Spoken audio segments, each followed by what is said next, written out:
Hi friends, welcome back to Miani kitchens another video. നമുക്കിന്ന് സ്വാദിഷ്ടമായ ഒരു പുഡിങ് സ്റ്റീം ചെയ്തെടുക്കാം.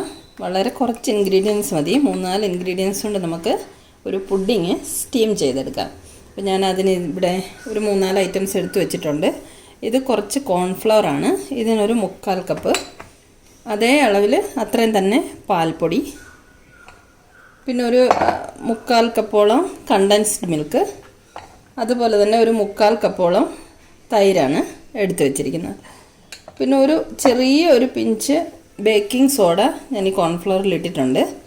അപ്പോൾ നമുക്ക് ഇതുകൊണ്ടൊരു സ്വാദിഷ്ടമായ ഒരു പുഡിങ് സ്റ്റീം ചെയ്തെടുക്കാം. അപ്പോൾ അതിൻ്റെ ഫസ്റ്റ് സ്റ്റെപ്പ്, നമുക്ക് ആദ്യം ഈ തൈര് ഒരു മിക്സിംഗ് ബൗളിലേക്ക് ഒഴിച്ചു കൊടുക്കാം. അതോടൊപ്പം തന്നെ കണ്ടൻസ്ഡ് മിൽക്ക് ഇതും കൂടി ഈ തൈരിൻ്റെ കൂടെ ഒഴിച്ചു കൊടുക്കാം. ഫുള്ള് നമുക്കിതിലേക്ക് ഒഴിച്ചു കൊടുക്കാം.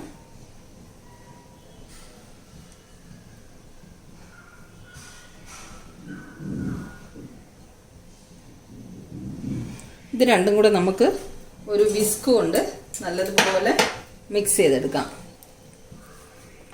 ഇത് നല്ലതുപോലെ ഇങ്ങനെ അടിച്ച് മിക്സ് ചെയ്ത് യോജിപ്പിച്ചെടുക്കാം. ഇത് തരിയൊന്നും ഇല്ലാതെ നല്ലതുപോലെ മിക്സ് ചെയ്തെടുക്കണം. ഇത് നമുക്കപ്പോൾ മിക്സ് ചെയ്ത് കൊണ്ടുവരാം. നമ്മുടെ തൈരും കണ്ടൻസ്ഡ് മിൽക്കും കൂടെ നല്ലതുപോലെ മിക്സ് ചെയ്തെടുത്തിട്ടുണ്ട്. ഇതിലേക്ക് നമുക്കിനി എടുത്തു വച്ചിരിക്കുന്ന പാൽപ്പൊടി ഇട്ടിട്ട് അതുപോലെ തന്നെ നല്ലതുപോലെ മിക്സ് ചെയ്തെടുക്കാം. കട്ടയൊന്നും ഇല്ലാതെ നല്ലതുപോലെ മിക്സ് ചെയ്തെടുക്കണം. അപ്പോൾ ഇതിൻ്റെ കൂടെ ഒരു ഇൻഗ്രീഡിയൻറ്റും കൂടെ ഉണ്ടായിരുന്നു, അത് പരിചയപ്പെടുത്താൻ വിട്ടുപോയി. ഈ പാത്രത്തിന് 1 കപ്പ് പാലും കൂടെ എടുത്തിട്ടുണ്ട്. അപ്പോൾ പാലും കൂടെ നമുക്കിതിനകത്ത് ചേർക്കാനുള്ളതാണ്. അപ്പോൾ ഇത് രണ്ടും കൂടെ നമുക്ക് 3ാമത്തെ ഇൻഗ്രീഡിയൻറ്റ് ഇട്ടിട്ടുണ്ട്. ഇത് നമുക്ക് നല്ലതുപോലെ മിക്സ് ചെയ്ത് കൊണ്ടുവരാം. പാൽപ്പൊടിയും മിക്സ് ആക്കിയിട്ടുണ്ട്. ഇനി അടുത്ത നമുക്ക് ഇതിലേക്ക് കോൺഫ്ലവർ ഇട്ട് മിക്സ് ചെയ്ത് കൊടുക്കാം. കോൺഫ്ലവറിൻ്റെ കൂടെ ഒരു ചെറിയ നുള്ള് ബേക്കിംഗ് സോഡ ഇട്ടിട്ടുണ്ട്. അത് നമുക്ക് ഇതിൻ്റെ കൂടെ നല്ലതുപോലെ കട്ടയൊന്നുമില്ലാതെ മിക്സ് ചെയ്ത് എടുത്തുകൊണ്ട് വരാം. നമ്മുടെ കോൺഫ്ലവറും മിക്സായി വന്നിട്ടുണ്ട്. ഇനി നമുക്ക് ലാസ്റ്റ് ഇതിലേക്ക് പാലൊഴിച്ച് മിക്സ് ചെയ്യാം. ആദ്യം നമുക്കിതിനൊരു 1/2 കപ്പ് പാൽ ഒഴിച്ച് കൊടുക്കാം. ഒന്ന് മിക്സ് ചെയ്തിട്ട് കുറവാണെന്ന് തോന്നുകയാണെങ്കിൽ നമുക്ക് ബാക്കിയും കൂടെ ഒഴിച്ചു കൊടുക്കാം. മിക്സ് ചെയ്തെടുത്തുകൊണ്ട് വരാം. നമ്മൾ പാൽ ഒഴിച്ചെല്ലാം കൂടെ മിക്സ് ചെയ്തിട്ടുണ്ട്. ഞാൻ എടുത്തു വെച്ച പാലിൻ്റെ ഒരു 3/4 ഭാഗം പാൽ മാത്രമേ ഒഴിച്ചിട്ടുള്ളൂ, അത്ര മതി. ഇത് നമ്മുടെ മിക്സ് ഇവിടെ തയ്യാറായിട്ടുണ്ട്. ഇനി നമുക്കിത് സ്റ്റീം ചെയ്തെടുക്കാം. ഞാനൊരു റൗണ്ട് ഷേപ്പ് പാത്രമാണ് എടുത്തിരിക്കുന്നത് സ്റ്റീം ചെയ്യാൻ വേണ്ടിയിട്ട്. ഇതിൽ ഞാൻ നെയ്യൊക്കെ പുരട്ടി വെച്ചിട്ടുണ്ട്. ഇനി ഇതിലേക്ക് നമുക്ക് മിക്സ് ഒഴിച്ചു കൊടുക്കാം.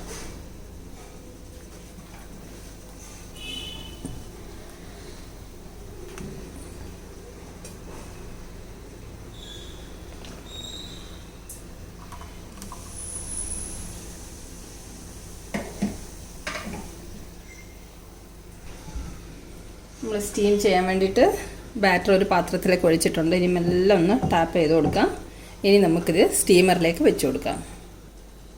സ്റ്റീമറിൽ വെള്ളം തിളച്ചിട്ടുണ്ട്. നമുക്കിത് അതിലേക്ക് വെച്ച് കൊടുക്കാം. ഇനി നമുക്ക് സ്റ്റീമർ അടച്ചു കൊടുക്കാം. ഒരു 20 to 30 മിനിറ്റ്സ് ആണ് ഇതിൻ്റെ സ്റ്റീം ചെയ്ത് കിട്ടാനുള്ള ടൈം. ഒരു 20 മിനിറ്റ്സ് കഴിയുമ്പോൾ നമുക്കൊന്ന് തുറന്ന് നോക്കിയിട്ട് ഒരു ടൂത്ത് പിക്ക് കൊണ്ടൊന്ന് കുത്തി നോക്കാം. സ്റ്റീം ആയിട്ടില്ല എന്ന് തോന്നുകയാണെങ്കിൽ കുറച്ച് സമയം കൂടെ നമുക്ക് അടച്ചു വെച്ച് സ്റ്റീം കൊടുക്കാം. നമ്മുടെ പുഡിങ് ഒരു 30 മിനിറ്റ്സ് സ്റ്റീം ചെയ്തെടുത്തിട്ടുണ്ട്. ഫ്ലെയിമൊക്കെ ഓഫ് ചെയ്തു. ഇനി നമുക്ക് തുറന്ന് നോക്കാം. നല്ലതുപോലെ സ്റ്റീമായി വന്നിട്ടുണ്ട്. ഇനി ഇതിനെ നമുക്ക് നല്ലതുപോലെ തണുപ്പിക്കണം. തണുത്തതിന് ശേഷം ഒരു 2 മണിക്കൂർ ഫ്രിഡ്ജിൽ വെച്ച് സെറ്റാക്കി എടുക്കണം. അപ്പോൾ നമുക്കിതിനെ തുറന്ന് വെച്ചിട്ട് നല്ലപോലെ തണുക്കാൻ വെക്കാം. തണുത്തതിന് ശേഷം ഫ്രിഡ്ജിൽ വെക്കാം. നമ്മുടെ പുഡിങ് ഇവിടെ നല്ലതുപോലെ തണുത്തിട്ടുണ്ട്. ഇനി നമുക്ക് ഫ്രിഡ്ജിൽ വെച്ചിട്ടൊരു 2 മണിക്കൂർ തണുപ്പിച്ചിട്ട് വെളിയിലെടുത്ത് കട്ട് ചെയ്യാം. നമ്മുടെ പുഡിങ് ഫ്രിഡ്ജിലൊക്കെ വെച്ച് നല്ല സെറ്റാക്കി എടുത്തിട്ടുണ്ട്. ആക്ച്വലി ഒരു 3 മണിക്കൂറോളമായി ഞാനിത് ഫ്രിഡ്ജിൽ വെച്ചിട്ട്. ഇനി നമുക്കിത് പതുക്കെ ഇളക്കിയെടുത്ത് ഒരു പ്ലേറ്റിലോട്ട് വെച്ച് കട്ട് ചെയ്യാം. അപ്പോൾ ഇതിൻ്റെ സൈഡ് ഇങ്ങനെ മെല്ലെ ഒന്ന് ഇളക്കി കൊടുത്താൽ മതി.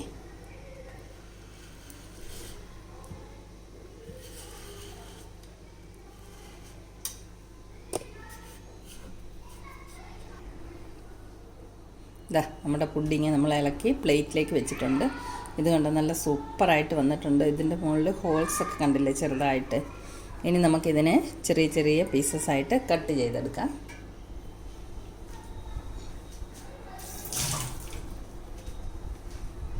നമുക്ക് ഏത് ഷേപ്പിൽ വേണമെങ്കിലും ഇതിനെ കട്ട് ചെയ്തെടുക്കാം.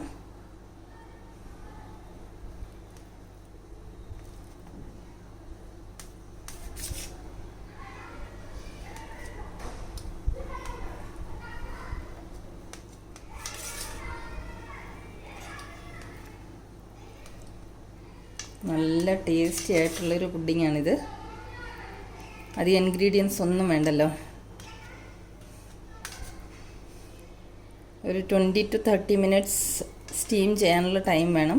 പിന്നെ ഒരു 2 മണിക്കൂർ ഫ്രിഡ്ജിൽ വെച്ചൊന്ന് സെറ്റാക്കി എടുക്കണം.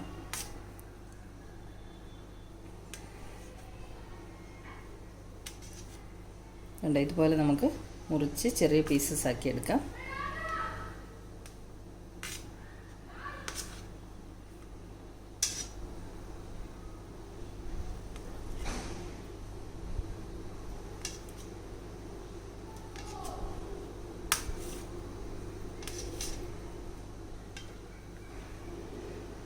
ഇത് കണ്ടോ നല്ല സൂപ്പറായിട്ട് വന്നിട്ടുണ്ട്.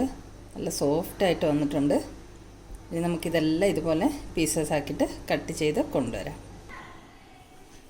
ഇത് കണ്ടോ നമ്മുടെ പുഡിങ്ങൊക്കെ ഇവിടെ നല്ല പീസസ് ആയിട്ട് കട്ട് ചെയ്ത് വെച്ചിട്ടുണ്ട്. നമുക്കിപ്പോൾ കണ്ടാൽ ഒരു ബർഫി പോലെ തോന്നുന്നുണ്ട്. നല്ല ടേസ്റ്റുമാണ്. അപ്പം നോക്കിക്കേ, സിമ്പിളായിട്ടുള്ള ഈ റെസിപ്പി എല്ലാവർക്കും ഇഷ്ടമായില്ലേ? അപ്പോൾ ഇതുപോലെ എല്ലാവരും ഒന്ന് തയ്യാറാക്കി നോക്കണം. കുട്ടികൾക്കൊക്കെ ഇഷ്ടപ്പെടുന്ന ഒരു സ്വീറ്റാണിത്. നല്ല ടേസ്റ്റാണ്. സിമ്പിളായിട്ട് ഉണ്ടാക്കാനും പറ്റും. അപ്പോൾ ഈ റെസിപ്പി ഇഷ്ടമായെങ്കിൽ എല്ലാവരും തയ്യാറാക്കി നോക്കണം. വീഡിയോ ഇഷ്ടമായെങ്കിൽ ഒന്ന് വീഡിയോ ലൈക്ക് ചെയ്യാനും ഷെയർ ചെയ്യാനും സബ്സ്ക്രൈബ് ചെയ്യാനും മറക്കല്ലേ. അപ്പോൾ നമുക്ക് സിമ്പിൾ റെസിപ്പിയുമായി വീണ്ടും മിയാനി കിച്ചണിൽ കണ്ടുമുട്ടാം.